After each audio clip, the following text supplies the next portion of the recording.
Kwa wale ndugu zangu ambao mnahitaji huduma bora za ujenzi wa vyoo vya kisasa ambavyo havijai zaidi ya miaka 50 unavitumia, basi suluhisho la kujenga choo cha kisasa ambacho hakijai linapatikana kwa mtu bingwa mmoja tu anaitwa PMP Company Limited, yupo jijini Dar es Salaam Tanzania, akifanya kazi pia nje ya nchi na maeneo mbalimbali ya Tanzania. Kama upo mkoani, mpigie simu sasa hivi. Kama upo Dar es Salaam, unajenga nyumba yako kali ya kisasa ambayo ni moja kati ya nyumba ambayo huhitaji usumbufu wa vyoo kujaa pamoja na kutapisha vyoo wakati wa mvua, piga simu sasa 0768643243.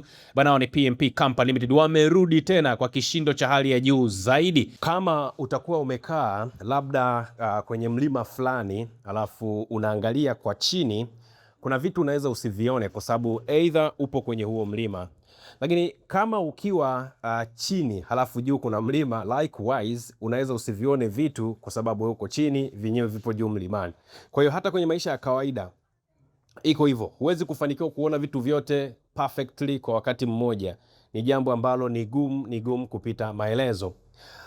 Wakati Mashariki ya Kati vita vikionekana ni kama vimepungua, sijui ni kama vita vipo tena, uhalisia na undani wa jambo hili unakuwa tofauti kidogo na kile ambacho kinaendelea kule. Hii ni kufuatia kile ambacho kimefanywa na Marekani, lakini kile ambacho kimetangazwa kufanywa na Iran. Ujumbe wa kudumu wa Iran kwenye Umoja wa Mataifa na mashirika ya kimataifa yaliyopo Vienna umeitaka wakala wa kimataifa wa nishati ya atomic, inafahamika kama IAEA, kuchukua hatua zinazofaa kufuatia shambulizi la makombora ambalo limefanywa na Marekani dhidi ya kituo cha nyuklia cha Karun. Kwa mujibu wa ripoti ambayo imetolewa majira ya tarehe 19, kwa mujibu wa taarifa ambayo imetolewa Julai 19, 2026, Marekani ilirusha makombora kadhaa katika eneo la Dalkohovein ambalo Iran wamelitaja kuwa ni alama ya kujitegemea kwake kisayansi. Taarifa inasema kwamba shambulizi hili lilikuwa ni wimbi la 18 la mashambulizi dhidi ya vituo vya nyuklia vya Iran vinavyolindwa na kusimamiwa na IAEA tangu kuanza kwa mashambulizi ya pamoja ya Marekani pamoja na Israel mwezi Juni mwaka 2025. Iran imesema kwamba mashambulizi haya yanalenga kuharibu miundombinu ya kiraia ya taifa hilo kwa sababu tu ya kupinga shinikizo la kukataa kujisalimisha bila masharti kwa Marekani. Ujumbe huo pia unasema kwamba mashambulizi haya yanadhihirisha kwamba hoja zote ambazo zimetolewa na mataifa ambayo yanashambulia, ikiwemo kuhusu kuzuia uenezaji wa silaha za nyuklia, ni utapeli na uongo, upotoshaji wa taarifa pamoja na udanganyifu ambao unalenga kuhalalisha malengo yao ambayo siyo halali. Aidha, taarifa inaeleza kwamba mashambulizi haya ni ukiukwaji mkubwa wa marufuku ya matumizi ya nguvu dhidi ya mataifa mengine ambayo ni moja ya kanuni za msingi za sheria za kimataifa. Wanaonya kwamba mashambulizi dhidi ya vituo vya nyuklia vinavyotumika kwa shughuli za amani na vilivyo chini ya ulinzi wa IAEA yanaanza kuonekana kuwa jambo la kawaida kutokana na kushindwa kwa taasisi husika za kimataifa kuchukua hatua. Iran inaongeza kwamba kuwavumilia mashambulizi, ikiwemo kupitia ukimya na kutochukua hatua, kunawapa moyo wa kuendelea kufanya mashambulizi mengine kwa kasi na ukali zaidi. Hata hivyo, kwa mujibu wa taarifa, inaweza kuathiri maendeleo ya uchumi wa dunia, kudhoofisha imani katika matumizi ya sayansi na teknolojia ya nyuklia kwa madhumuni ya amani. Ujumbe huo unaitaka jumuiya ya kimataifa, Baraza la Usalama la Umoja wa Mataifa pamoja na IAEA kulaani vikali mashambulizi haya na kuchukua hatua madhubuti dhidi ya kile wanachokita ukiukwaji mkubwa wa sheria za kimataifa, mkataba wa Umoja wa Mataifa, mkataba wa kuzuia uenezaji wa silaha za nyuklia NPT na katiba ya IAEA. Taarifa ambayo imebainisha pia kwamba makamu wa rais wa Iran na mkuu wa shirika la nishati ya atomic la Iran aliandika barua kwenda kwa mkurugenzi mkuu wa IAEA Rafael Grossi tarehe 19 Julai akimtaka kuchukua hatua madhubuti na zinazofaa dhidi ya mashambulizi hayo ambayo kwa mjibu wa Iran yameweka hatarini uadilifu na uaminifu wa mfumo wa kimataifa wa kuzuia uenezaji wa silaha za nyuklia duniani. Mwisho, ujumbe huo unasisitiza kuwa Jamhuri ya Kiislamu ya Watu wa Iran Waajemi itaendelea kuchukua hatua zote muhimu kulinda maslahi yao ya taifa na haki zao za kikatiba, huku wakielekeza kuwa kuzuia mashambulizi dhidi ya vituo vya nyuklia vinavyotumika kwa shughuli za amani na vilivyo chini ya ulinzi wa IAEA ni jukumu la pamoja la jumuiya ya kimataifa ambalo linahitaji kutovumilia kabisa vitendo hivyo ambavyo vinakiuka sheria.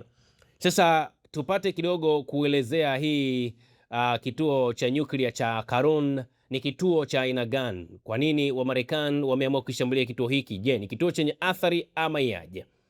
Mnamo mwaka 2023 mwezi Oktoba, tarehe kuanzia 20 mpaka 28 mwezi huo, Iran ilianza rasmi ujenzi wa kituo cha nyuklia cha Karun ambacho kina uwezo wa kuzalisha megawati 300 ambacho kipo katika jimbo la Khuzestan kusini magharibi mwa taifa hilo. Na kwa mujibu wa taarifa ambalo lilitolewa na shirika la nishati ya atomic la Iran AEOI, walisema kituo hicho kimebuniwa na wataalamu wa Iran na kinatarajia kutumia teknolojia ambazo zimetengenezwa nchini humo. Tarajia kuanza uzalishaji wa umeme ifikapo mwaka 2030. Sambamba na mradi huo pia wanajenga mitambo ya kuzalisha umeme na joto CHP ambayo ina uwezo wa megawatt 24 kwa ajili ya kuendesha mitambo ya kusafisha maji ya chumvi. Mradi wa Karun umekuwa ukipangwa kwa miongo kadhaa. Katika miaka 1970 Iran ilisaini mkataba wa dola bilioni 2 za Marekani na kampuni ya Ufaransa ya Framatome kwa ajili ya kujenga mitambo miwili ya nyuklia ambayo ina uwezo wa megawati 910 kila mmoja. Hata hivyo, Ufaransa ilijiondoa baada ya mapinduzi ya Kiislamu, na kimsingi sio mapinduzi ya Kiislamu, ni kutokana na vitisho ambavyo walivyovipata kutoka kwa washirika wao ambao ni Marekani.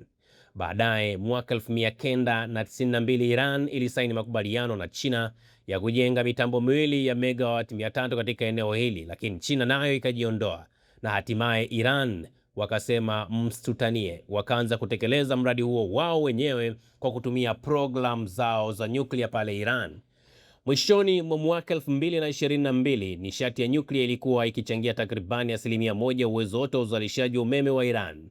Kituo cha kwanza cha nyuklia cha Bushehr chenye uwezo wa megawatt 915 kilianza kufanya kazi mwaka 2011 baada ya kuchelewa kwa muda mrefu zaidi.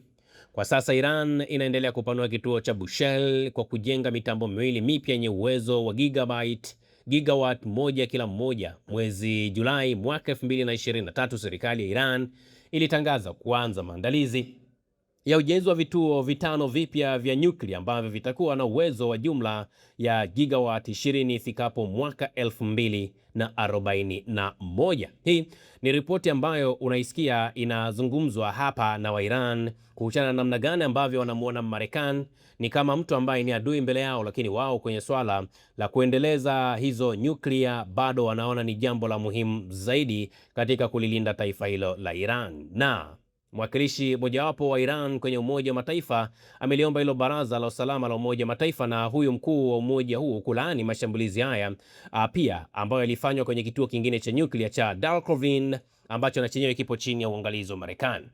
Waliandika barua kwenda kwa Katibu Mkuu wa Umoja wa Mataifa Antonio Guterres pamoja na Rais wa Baraza la Usalama Balozi Amir Said Iravan, wakisema shambulio lilitokea majira ya saa 3:39 asubuhi kwa saa za Iran Jumapili, wakati majeshi ya Marekani yaliporusha makombora kadhaa katika eneo la kituo cha nyuklia cha Dalkovin ambacho bado kinaendelea kujengwa katika jimbo la Khuzestan. Kwa hiyo hizi ni ripoti ambazo ndio maana nilisema ukiwa upo juu kwenye mlima fulani huwezi kuona kinachoendelea chini, na ukiwa chini huwezi kuona kinachoendelea mlimani.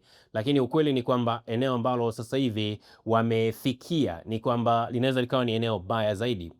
Juzi hapa tuliona Iran walitangaza kwamba wanaye zile silaha za nyuklia ambazo zinaweza zikafika umbali wa kilomita 14,000 yani kutoka eneo ambapo zipo, lakini wao ukiwauliza wa Iran wanasema zipo kwa ajili ya ulinzi wa taifa lao, zipo kwa ajili ya usalama wa taifa lao, lakini wakasema ikibidi wanaweza wakailenga target ya Marekani kutoka pale silaha zile zilipo.